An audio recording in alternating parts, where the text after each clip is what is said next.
Assalamualaikum warahmatullahi wabarakatuh. Bagaimana kabar kalian?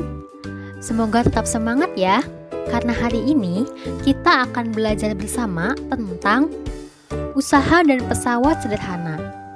Pada materi ini, kalian akan mempelajari mengenai konsep usaha, daya, dan pesawat sederhana, serta pengaplikasiannya dalam kehidupan sehari-hari. Mari kita simak pemaparan berikut. Pernahkah kamu berusaha untuk mendorong tembok? Lalu, apakah tembok tersebut bergerak? Meskipun kamu sudah merasa lelah dan berkeringat, namun saat kamu mendorong tembok tersebut, dikatakanlah bahwa kamu tidak melakukan usaha sama sekali, atau usahanya bernilai nol.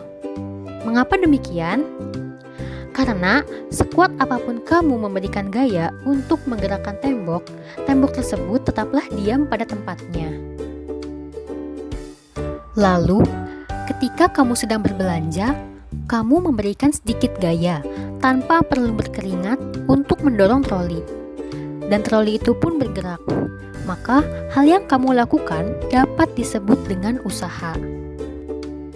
Nah, dari dua contoh sebelumnya, apa itu yang dimaksud dengan usaha? Apa ada yang tahu? Jadi, yang dimaksud dengan usaha adalah gaya yang dilakukan untuk memindahkan benda sejauh perpindahannya. Usaha terjadi ketika energi dipindahkan dari suatu sistem ke sistem yang lainnya. Dapat kalian lihat pada gambar, ketika kita memberikan gaya pada troli, maka troli tersebut akan bergerak dan berpindah posisinya dari titik awal ke titik akhir. Jarak antara titik awal dengan titik akhir disebut sebagai perpindahan yang dilambangkan dengan huruf S dan satuannya adalah meter. Secara matematis, usaha yaitu gaya dikali dengan perpindahan atau W sama dengan F dikali S. Satuan dari usaha yaitu Joule. Sampai sini, apakah sudah paham? Mari kita coba untuk latihan soal. Perhatikan gambar berikut ini. Lani mendorong rak dengan gaya sebesar 100 Newton sehingga rak tersebut berpindah sejauh 10 meter. Sedangkan Doni mendorong rak lainnya yang memiliki massa dan ukuran yang sama dengan gaya sebesar 400 Newton. Sehingga rak tersebut berpindah sejauh 40 meter.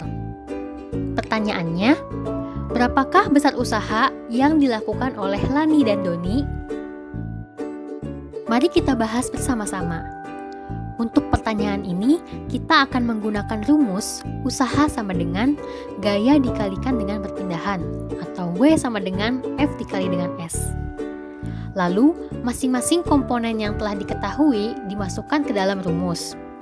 Hasilnya, besar usaha yang dilakukan Lani adalah 1000 Joule dan besar usaha yang dilakukan Doni adalah 16.000 Joule. Berdasarkan latihan soal sebelumnya, bagaimana dengan laju energi yang dikeluarkan oleh Lani dan Doni? Siapakah di antara Lani dan Doni yang mengeluarkan energi paling banyak untuk memindahkan rak? Sebelum itu, mari kita bahas lebih lanjut mengenai laju energi.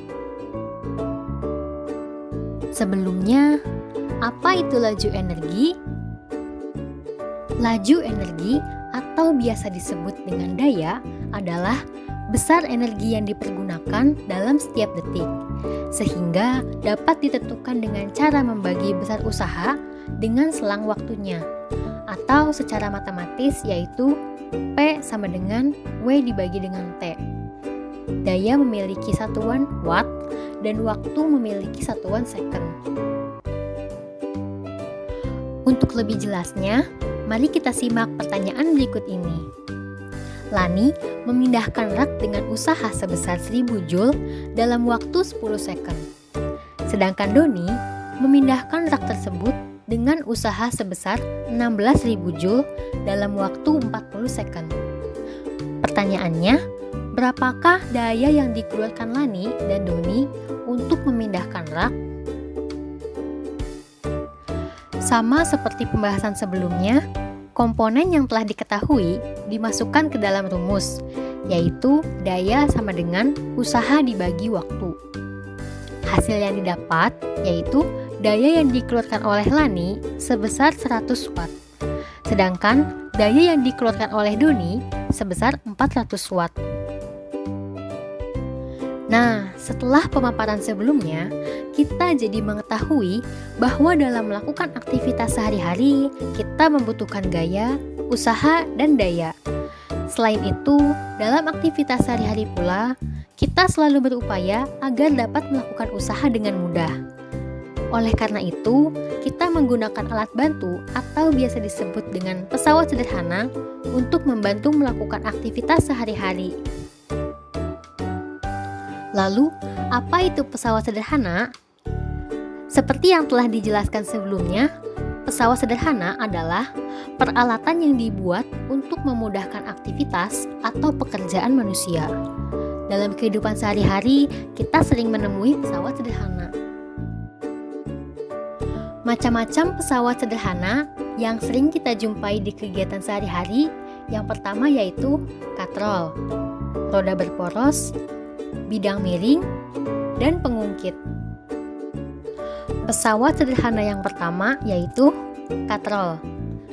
Tahukah kalian bagaimana caranya seseorang dapat mengambil air minum dari sumur yang dalam dengan menggunakan timba? Ini karena orang tersebut menggunakan katrol tetap yang berfungsi untuk mengubah arah gaya. Perhatikan gambar berikut. Jika kita menarik ke bawah tali yang terhubung pada katrol, maka secara otomatis timba yang berisi air akan terkerek atau tertarik ke atas, sehingga kita dapat mengambil air dari dalam sumur. Perhatikan gambar di bawah ini. Pada katrol tetap tunggal, keuntungan mekanisnya sama dengan 1, karena pada katrol tetap tunggal, gaya kuasa yang digunakan untuk menarik beban sama dengan gaya beban.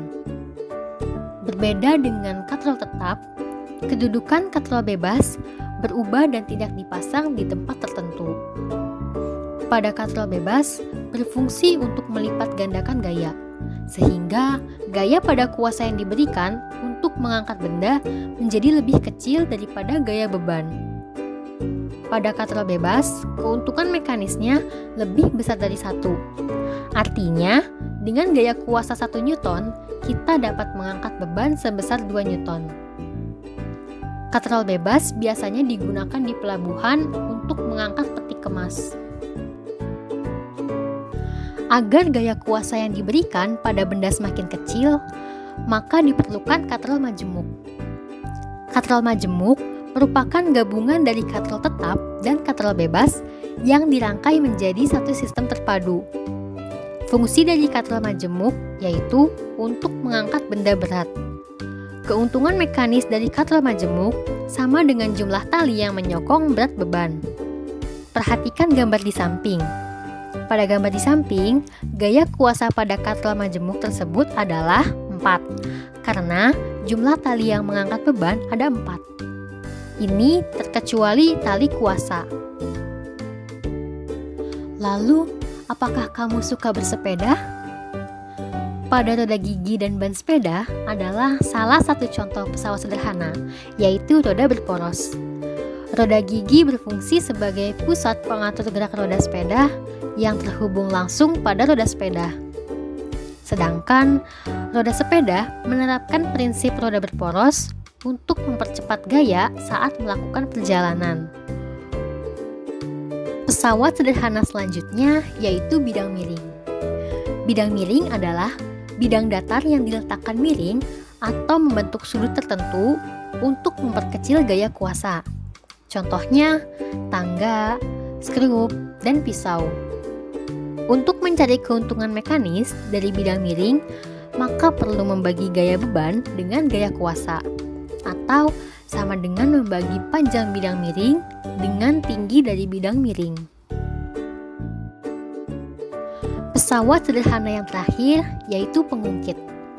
Pengungkit merupakan jenis pesawat sederhana yang paling banyak digunakan dalam kehidupan sehari-hari. Pengungkit dapat memudahkan usaha dengan cara menggandakan gaya kuasa dengan mengubah arah gaya. Untuk mencari keuntungan mekanis, syarat yang harus dipenuhi yaitu kesetimbangan tuas. Maka, keuntungan mekanis dapat dicari dengan cara membagi gaya beban dengan gaya kuasa, atau membagi panjang lengan kuasa dengan lengan beban.